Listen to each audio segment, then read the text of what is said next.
இன்னைக்கு 12th அக்கௌண்டன்சிலேருந்து chapter ஃபஸ்ட்லேருந்து 16th problem பார்க்க போகிறோம். From the following details, you are required to calculate credit sales and credit purchases by preparing total debtors account, total creditors account, bills receivable account and bills payable account. Okay? என்னென்ன open பண்ணணும்?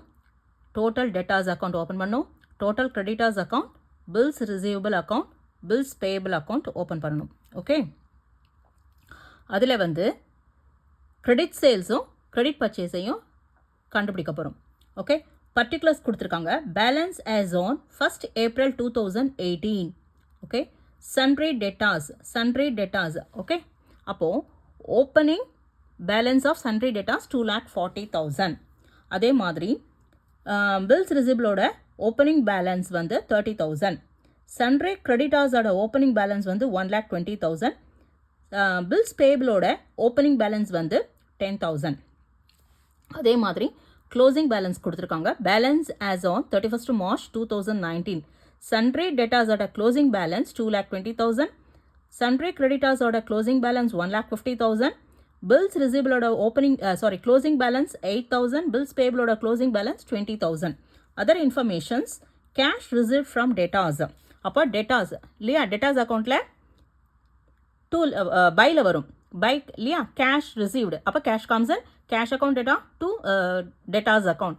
அப்போ sundry debtors அக்கௌண்ட்டில் by cash received 6 lakhs போடுவோம்.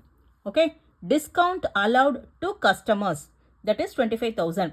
Total debtors account, அதாவது sundry debtors அக்கௌண்ட்டில் by discount allowed 25,000 கிரெடிட்டில் போடுவோம். Okay, cash pay to creditors. அப்போ கிரெடிட்டாஸ் அக்கௌண்ட்டில் டூ சைடில் 2 கேஷ் பெய்டு 3,20,000 போடுவோம். Discount allowed by suppliers. அப்போது டிஸ்கவுண்ட் அலவுடுனா என்னது, யார் அலோவ் பண்ணுறாங்க? சப்ளையர்ஸ் அலோவ் பண்ணுறாங்க. அப்போ எங்கே வரும்? டோட்டல் கிரெடிட்டாஸ் அக்கௌண்ட்டில் 2 டிஸ்கவுண்ட் வரும். ஓகே, 10,000. டோட்டல் கிரெடிட்டாஸ் அக்கௌண்ட்டில் 2 டிஸ்கவுண்ட் 10,000 போடுவோம். ஓகே, தென் பேமெண்ட்ஸ் அகெயின்ஸ்ட் பில்ஸ் பேபிள். அப்போ பில்ஸ் பேபிளில் தானே வரும். அப்போ பில்ஸ் பேபிளில் பேமெண்ட் சைடு அப்போது 2 சைடில் வரும். Cash paid 30,000. Okay, cash received for bills receivable. Cash receive for bills receivable that is 60,000. அப்போது பில்ஸ் ரிசீவபிள் அக்கௌண்ட்டில் இல்லையா, கேஷ் பை கேஷ்னு போடுவோம். 60,000 கேஷ் ரிசீவ்டு. அப்போ by cash 60,000. Bills receivable dishonoured. அப்போது பில்ஸ் ரிசீவபிள் வந்து டிஸானர் ஆகிடுது இல்லையா. அப்போ டிஸானர் பில்ஸ் ரிசீவபிள் அக்கௌண்ட்டில் டிஸானர் வந்து ஆனது வந்து லாஸு. அப்போ எங்கே போடுவோம்? பை சைடில் போடுவோம் இல்லையா. அதே டிஸானர்னா ரெண்டு அக்கௌண்ட்டில் வரும். ஒன்று வந்து பில்ஸ் ரிசீவபிளில் கிரெடிட் சைட்லேயும் டோட்டல் டெட்டாஸ் அக்கௌண்ட்டுக்குள்ள வந்து டெபிட் சைட்லேயும் போடுவோம். ஓகே, பில்ஸ் ரிசீவபிள் அக்கௌண்ட்டில் கிரெடிட் சைட்லேயும் பை டெட்டாஸ்ன்னு போட்டு டிஸானர்டு போடுவோம். அதே மாதிரி டோட்டல் டெட்டாஸ் அக்கௌண்ட்டில் 2 டெட்டாஸ்ன்னு போட்டு அந்த அமௌண்ட்டை 4,000 போடுவோம். ஓகே, பேட் டெப்ஸ் ஆக்சுவலாக எங்கே வரும்? டோட்டல் டெட்டாஸ் அக்கௌண்ட்டில் கிரெடிட் சைடில் வரும். Okay, so 16th problem. Okay, first நம்ம என்ன பண்ண போகிறோம்? பில்ஸ் ரிசீவபிள் அக்கௌண்ட் ஓப்பன் பண்ணணும். அப்போது bills receivable account. Okay, bills receivable account.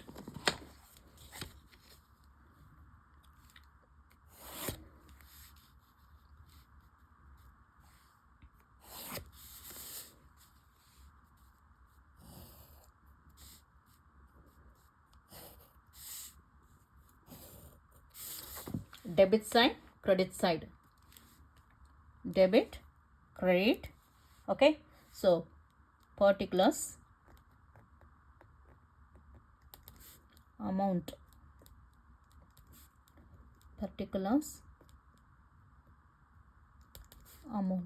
okay.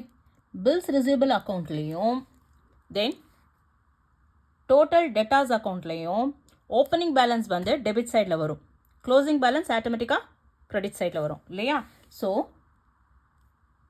to balance brought down. How much? Bills receivable, that is 30,000. Okay, 30,000. Then வேறு என்ன bills receivable கொடுத்துருக்காங்க? So கீழே other இன்ஃபர்மேஷனில் cash received for bills receivable, that is 60,000. அப்போ by cashன்னு போடுவோம் இல்லையா? by cash received, that is 60,000. okay, then அப்புறம் டிசானர் ஆயிருக்கு பார்த்தீங்களா? Bills receivable டிசானர் 4,000. ஆக்சுவலாக டிசானர் எங்கே வரும்? இந்த சைடு கிரெடிட் சைடில் வரும் இல்லையா? பில்ஸ் ரிசீவபிளில் கிரெடிட் சைடு வரும். அது என்னென்னு எழுதுவோம்? யார்கிட்டேருந்து யாருக்கு கொடுக்கறது? டிசானர் டெட்டாஸுக்கு கொடுக்கறது. அப்போ பை டெட்டாஸ் இல்லையா? டெட்டாஸ் டிசானர்னு எழுதிக்கலாம். Okay, that is 4,000. Bills receivable அக்கௌண்ட்டில் டிசானர் வந்து பை டெட்டாஸ்ன்னு போடுவோம் இல்லையா? டிசானர் வந்து 2 times வரும். பில்ஸ் ரிசீவபிள் அக்கௌண்ட்டில் கிரெடிட் சைட்லேயும், சன்ரே டெட்டாஸ் அக்கௌண்ட்டில், அதாவது டோட்டல் டெட்டாஸ் அக்கௌண்ட்டில் கிரெடிட் சைட்லேயும் வரும். ஓகே, கிரெடிட் சைட்லேயும் வரும். தென் வேறு என்ன இருக்குது? க்ளோசிங் பேலன்ஸ் இருக்குது. So by balance, sorry, carry down. Okay, by balance carry down எவ்வளோ? that is 8,000. okay, so 8,000 close பண்ணிக்கலாமா?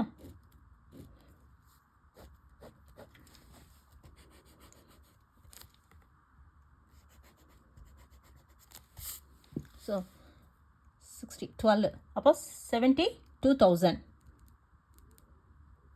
இந்த 72,000 இங்கே ட்ரான்ஸ்ஃபர் பண்ணிவிட்டு, ஓகே, ஸோ மீதி பேலன்ஸ் வந்து 42,000. இது என்னென்னு எழுதணும்? To sundry debtors. Okay, balancing figure. Bills receivable அக்கௌண்ட்டில் பேலன்சிங் ஃபிகர் வந்ததுன்னா சன்ட்ரி டெட்டாஸ் அக்கௌண்ட்டுன்னு போடணும்.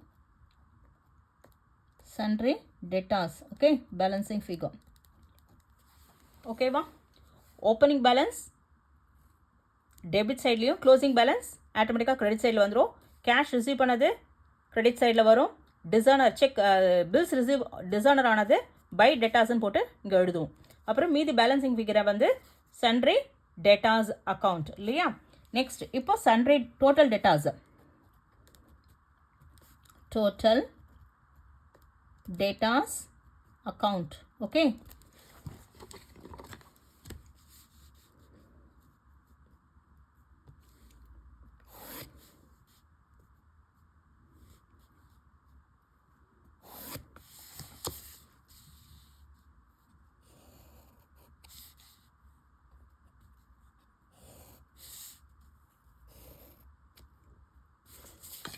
அதே மாதிரி debit sign, credit sign, particulars, amount, particulars, amount. Okay, அப்போது ஓப்பனிங் பேலன்ஸ் ஆக்சுவலாக இங்கே வரும் இல்லையா? டெபிட் சைடில் to balance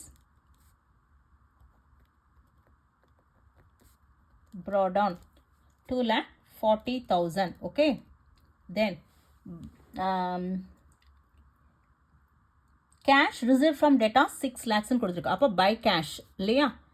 by cash 6 lakhs ன்னு எழுதுவோம். okay, then discount allowed by suppliers வந்து எதில் வரும்? கிரெடிட்டாஸில் வரும். பட் டெட்டாஸில் வந்து டிஸ்கவுண்ட் அலவுட் டு கஸ்டமர். அப்போ அது எக்ஸ்பென்சஸ், அப்போ டெபிட்டில் வரும் இல்லையா? So by discount, that is 25,000. Okay, by discount. அடுத்தது by bad debts 16,000. Okay, bad debts வந்து 16,000. okay, then sundry bills receivable அக்கௌண்ட்டில் சன்ட்ரி டெட்டாஸ்ன்னு இருக்கு இல்லையா, நம்ம எங்கே எடுத்துகிட்ருக்கோம், டெபிட் சைடில் எடுத்துகிட்டு இருக்கோம் இல்லையா. டெபிட் சைடில் அந்த பேலன்சிங் ஃபிகர் வருது. அந்த பேலன்சிங் ஃபிகரை ட்ரான்ஸ்ஃபர் பண்ணுறதுக்கு டோட்டல் டெட்டாஸில் ட்ரான்ஸ்ஃபர் பண்ணுவோம். அப்போ டெபிட்லேருந்து கிரெடிட்டுக்கு ட்ரான்ஸ்ஃபர் ஆகும். அது என்னென்னு எழுதுவோம், by bills receivable. Bills receivable how much 42. அதே மாதிரி டிசர்னர் ஒன்று இருக்கு இல்லையா, அது வந்து பில்ஸ் ரிசீவபிளில் கிரெடிட்டில் போட்டிருக்கோம். டோட்டல் டெட்டாஸ் அக்கௌண்ட்டில் வரும்போது கிரெடிட்டில் வரும். என்னென்னு, to bills receivable dishonour. Okay, that is how much 4000. Okay, அடுத்தது closing balance by balance carry down. How much total data? So 2,20,000. okay, 2,20,000. okay வா. இப்போ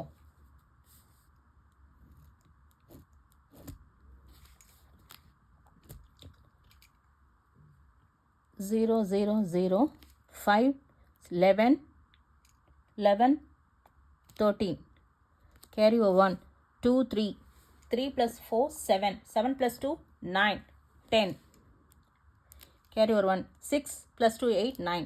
so 9,03,000. okay, so இந்த 9,03,000 இங்கே போட்டுட்டு மீதி பேலன்ஸ் ஃபிகர் வந்து 0 0 0 இங்கே 4. அப்போ இது 13 எடுத்துக்கலாம் இல்லையா. ஸோ 9.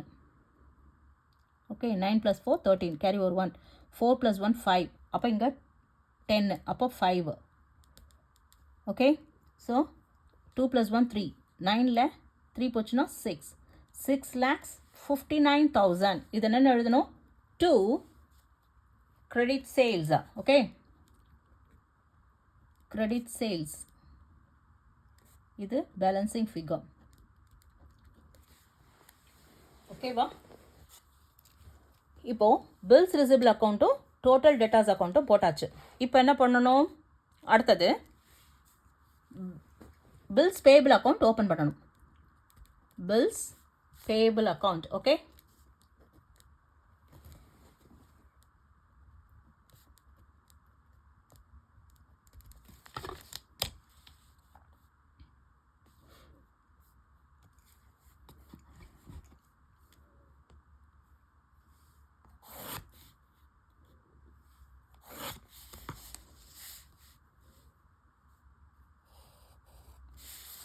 அப்போ பில்ஸ் பேபிள் அக்கௌண்ட்டில் ஓப்பனிங் பேலன்ஸ் எங்கே வரும், கிரெடிட் சைடில் வரும். Okay, so particulars debit side, credit side. Particulars amount, particulars amount. okay, இப்போ by opening balance, by balance brought down. எவ்வளோ bills payable, that is 10,000. okay, 10,000. ஓகேவா. then cash pay to creditors கொடுத்துருக்கு இல்லையா. cash pay to creditors 3 lakh, அது creditors அக்கௌண்ட்டில் வரும். then வேறு எங்கே என்னென்ன வரும், payment against bills payable, that is 30,000. இங்கே இருக்கு இல்லையா, payments against bills payable 30,000. அப்போ to cash paid. okay, that is 30,000. ஓகேவா. அடுத்தது ஓப்பனிங் பேலன்ஸ் வந்துட்டு வேறு எதுவும் இல்லை. So to balance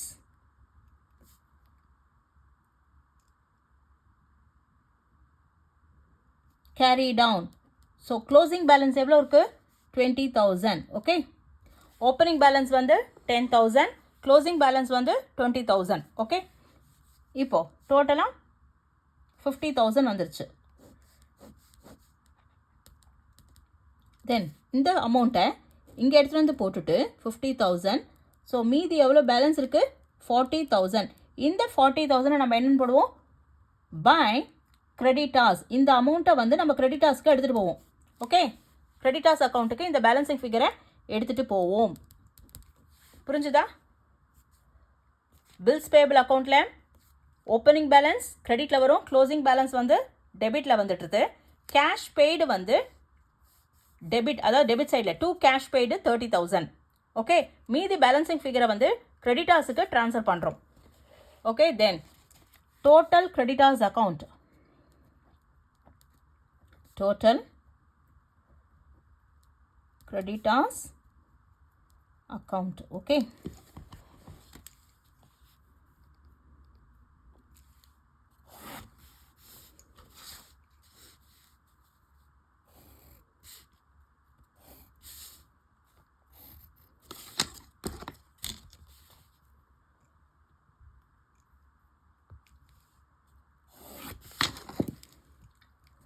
particulars.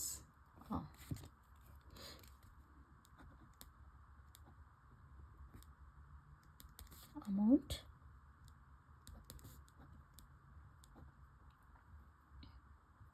particulars, amount, debit, credit. அப்போ ஓப்பனிங் பேலன்ஸ் வந்து credit சைடில் வரும் இல்லையா? So by balance brought down, balance brought down, that is how much? 1,20,000. Okay, அடுத்தது கேஷ் பெய்டு ஏதாவது இருக்கான்னு பார்க்கணும் இல்லையா? கேஷ் பெய்டு டு கிரெடிட்டார்ஸ் இருக்குது 3,20,000. அப்போது 2 கேஷ் பெய்டுன்னு எடுத்துக்கணும். Cash paid 3,20,000. டிஸ்கவுண்ட்டு வந்து இருக்குது, டிஸ்கவுண்ட் அலோவ்டு பை சப்ளையர்ஸ். அப்போது 2 டிஸ்கவுண்ட். Okay, 2 discount 10,000. நெக்ஸ்ட்டு வேறு இங்கே இருக்குது பார்த்தீங்களா? பில்ஸ் பேபிள் அக்கௌண்ட்டில் பேலன்சிங் ஃபிகர் கிரெடிட்டார்ஸுக்குன்னு எடுத்துட்டோம் இல்லையா? அந்த கிரெடிட்டார்ஸை கிரெடிட்டில் வந்திருக்கு. இப்போ நம்ம டெபிட்டுக்கு ட்ரான்ஸ்ஃபர் பண்ண போகிறோம். இந்த பேரில் பில்ஸ் பேபிள் அக்கௌண்ட் பேரில். ஓகே, அப்போ 2 பில்ஸ் பேபிள் அக்கௌண்ட். ஓகே, எவ்வளோ? 40,000. தென் closing balance 2 balance carried on. How much? Total creditors இல்லையா? So 1,50,000. So 1,50,000. ஓகே, ஸோ இப்போ க்ளோஸ் பண்ணிக்கலாமா? ஸோ 0, 0, 0, 0, 4 + 5, 9, 10, 12, 1, 3, 4, 5. ஸோ 5,20,000. ஓகே, ஸோ 5,20,000 இங்கே ட்ரான்ஸ்ஃபர் பண்ணிவிட்டு அப்போ பேலன்சிங் ஃபிகர் வந்து 4 lakhs balancing figure. That is இது என்னென்னு எழுதுவோம்? பை கிரெடிட் பர்ச்சேஸ் இல்லையா? Credit purchase. Okay, this is balancing figure. ஓகேவா? புரிஞ்சுதா? That's it.